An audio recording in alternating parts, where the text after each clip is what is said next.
thanks to the support as a channel member, Russ Eddy. We are very much at the business end of the season and in with a very real chance of picking up some silverware.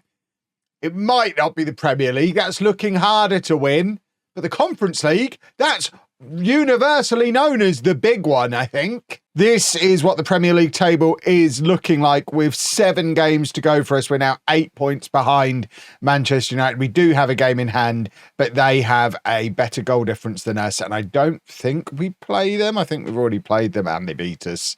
Yeah, we played them up here somewhere as part of what will go down as the run of games that cost us the title effectively.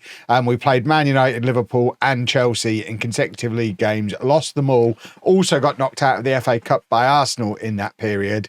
And yeah, we did recover by beating Manchester City, but the damage was done. 3 defeats in a row, including one to our title rivals, effectively taking us out of the title race. Although, like I say, we're still up in second place, still looking very good for Champions League qualification, although it is tight. We've got us on 63 points. In 6th place, Arsenal are on 59. So we do have to keep our run rolling on if we want to get into the Champions League. And remember, we need to get into the Champions League to keep our best players. There's a couple of them at this point that we've promised Champions League football to. And if we don't get it, we're going to have a problem. What hopefully will be a little bit more smooth sailing is winning the Conference League. Young Boys, I think, one of the best teams left in it. If we look at who is still in the competition, I don't want to look at her. That's telling me the final. It shouldn't be telling me the final.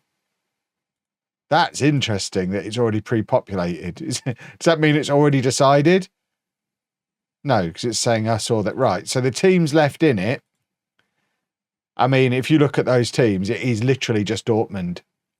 As long as we're better than Dortmund, we should be able to win the Conference League. And Dortmund are down in 5th place in Bundesliga, way off the pace.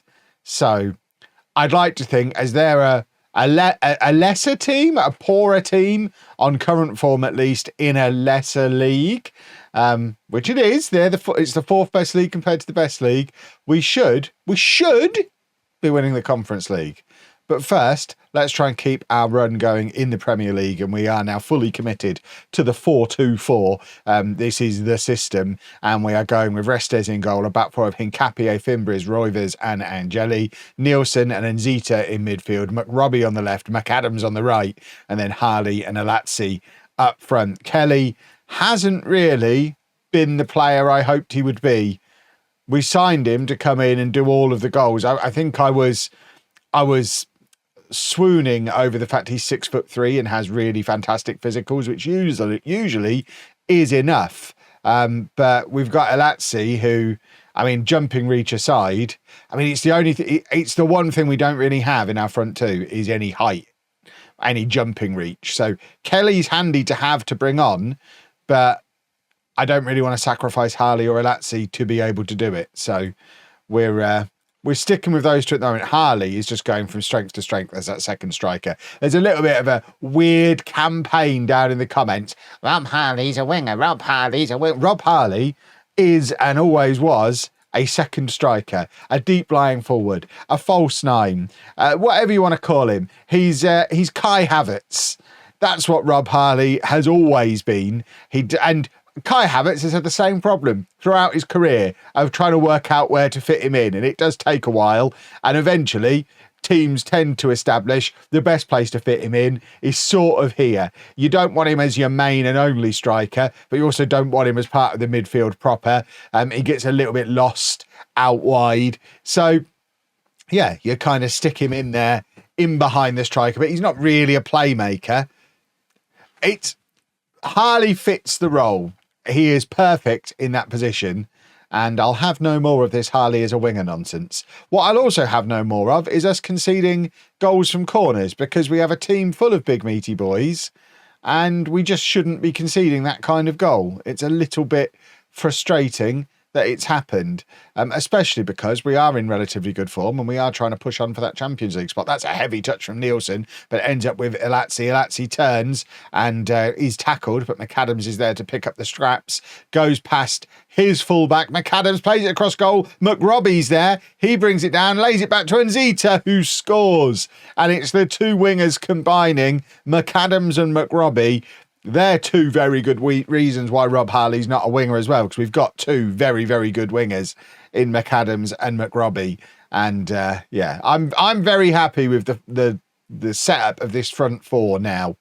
I think when it comes to reinvesting big Champions League pennies, which we'll hopefully have in the summer, I think the money probably needs to go into the defence and the goalkeeper. Restes is getting on a bit and we can probably upgrade from him. I say he's getting on a bit. He's like 32 and he's a goalkeeper. He's got 10 years in him yet. But Hincapié, I think, is 34 and definitely is going to need replacing. Fimbres is kind of the backup in the back there anyway at the moment. We've got Roivers and Castro would be our other starter normally. So I think centre-back we're probably good, although we could maybe do with a third one who is young with potential to get better. And then obviously Angeli's brilliant, but Angeli is one of the players who we've promised Champions League football to. So if we were to not get it, we would have a problem. And he, even if we get him the Champions League, it might be a battle to convince him to stay, because we had Bayern Munich and Barcelona both in for him back in January. And he did get a little bit of a grumpy on that we refused to even let him discuss terms. And that's a good finish from Nielsen. Nielsen is one of the reasons why the midfield doesn't need much touching. But yeah, I think if we had a summer where we brought in a real top goalkeeper, a left back who's as good as Angeli is as a right back, and another option at centre back, and then maybe a backup winger who can cover both sides, not Rob Harley, a backup winger who can cover both sides, I think we'd have a title-winning squad on our hands. I mean, we might even have that this season because we've gone ahead against Everton here. I don't know how Manchester United are doing. Is this the game in hand we've got over them? It might be.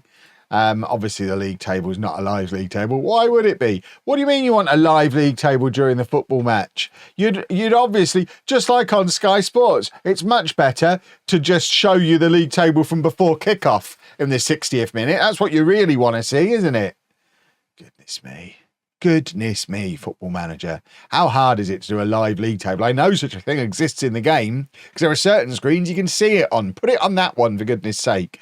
Right, McRobbie to Hincapié, who plays the ball forward, looking for Elazzi, who's been very, very quiet today. In fact, both of the front two have been pretty quiet because I've been singing their praises. It might be the opportunity to bring on Kelly, and that is a real highlight example of the areas of the team that do need upgrading.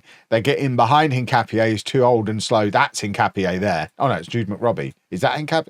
Okay, so Hincapié did do a little bit better, but Fimbres and Restes just basically getting it all messed up between the two of them. And yeah, was all far from ideal, but McRobbie is going to try and make everything better. Lays it off to Harley, who gives it back to McRobbie again. McRobbie now on the left-hand side, back to Nzita. McRobbie again, Nzita again, McRobbie again, plays it across goal, and neither of the strikers are there. The flag was up anyway. McRobbie was offside on one of those balls he got back from Nzita. But yeah, I think we're going to be seeing Tim Kelly relatively early in this second half, because neither Elazzi or Harley seem to have turned up today, which isn't going to do the anti-Rob Harley group any good at all. They're going to be like, I told you so, can't be shut up. I'm not even taking him off. I'm taking off Elazzi. That'll learn you. I'm keeping my boy on, and I'll keep him on forever. Right. Kelly is going to come on for him. And like I say, offer something a little bit different. Gives us that extra physicality, that aerial threat that we don't have as part of the front two under normal circumstances. And when you've got two very good wingers, it's the reason we brought Kelly in. We've got two really good wingers. We need a striker who's gonna like convert those chances. Right, Castro is coming on. Fimbres is not having a good day. Neither is Angeli, so we're going to bring on Baker Whiting at right back as well. We're going to offer some encouragement. And we're hopefully going to grab ourselves a late winner, because if we don't, we might well be officially signing out of the title race at this point. I mean, we're effectively out of it already. but we're really out of it with bells on if we mess up here. Right, we're gonna shut up, all of you shut up. But he's a striker, so Harley can come out and play on the left hand side. Watch him get an assist for Kelly, and I mean, I'll say that's an example that Harley's just good at everything. You lot will tell me it means he's a winger. He's not a winger. He's Rob Harley. He plays where he wants, which is not on the wing. He wants to play centre forward, so he gets to do that. He's our captain. Why are we not seeing any highlights? Can I just no? Brilliant. Well, that is not ideal. Let's have another look at the league table, and then we'll decide what else we're going to show you in the league, or whether we're going to focus on the Conference League. I mean, obviously, we do need to still look at the league because Champions League qualification is so important. We are still second in the league, but we're 7 points behind Man United with 6 games to go. I don't think we're catching them, are we? And we're now in a situation, in fact, where because we've dropped points there, Arsenal, who have a game in hand on us, are only 5 points behind.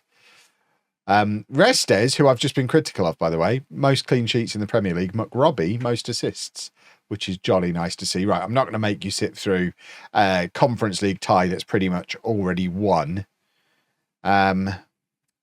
We might, depending on how that game goes, show you some of the semi-final, or we might do another Premier League game. But it's going to be a mystery what you see next. Mysteries are fun. Well, I don't want to alarm anybody, but Man United are being Man United.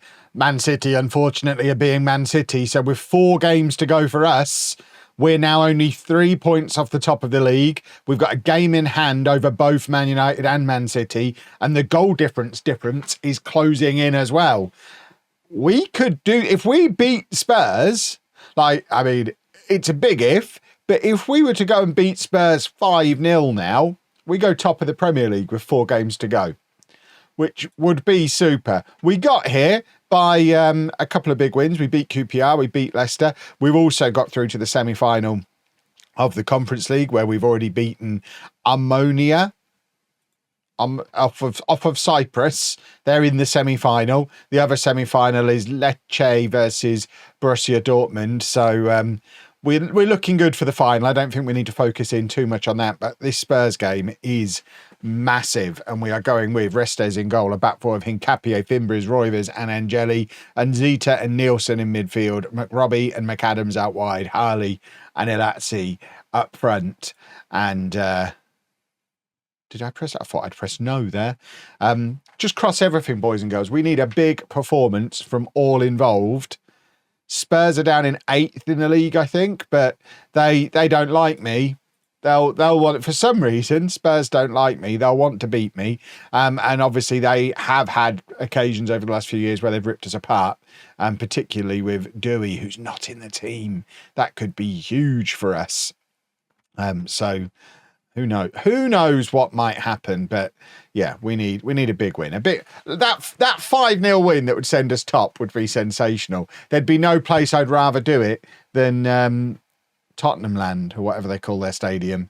Probably I imagine it's something equally creative as that. Right, Elatsi trying to release Harley, and here is Harley, who has taken it a little bit wide. It's like he wants to play on the wing or something, but now he's come back in, plays it back for McRobbie, and then Zita is there to force it over the line, and we go 1-0 up. There you go. It's taken us 11 minutes. If we score every 11 minutes and they don't score at all, we'll be top of the Premier League. It's a simple goal for today, but this is great work from Harley. Harley haters. There you go. Take that. He was excellent there, and then Zita is there to follow up and just force it over the finish line. McRobbie stat padding with even more assists. Goodness me, that boy's well into the 20s for his assists now for the season. He is having a sensational time on this left-hand side, and Hincapié plays it across to Fimbres as we look to try and get things moving forward again. I hope this is our highlight. It's not, it's theirs. Roivers was sold short, and oh my word, that could be a hugely important extra lick of paint at the base of that post that's kept the ball out. And McAdams somebody just get the ball clear. I know we like to be fancy. There is occasions like that where you just put your foot through the ball rather than playing ourselves into trouble. Yes, we have play out of defence as a tactical instruction, but I want to put a massive asterisk next to it. Play the ball out of defence within reason. It needs to be a slider or something. There are times when you can just wallop it. I don't want us to wallop it as standard. I want us to look. There should be a look to play the ball out from defence. But if there's no sensible way to do it without causing yourself problems, just kick it really hard. Into the opposition players if you have to. Just kick it really hard and really far away. But we do get away with it. It's 1-0 at half-time.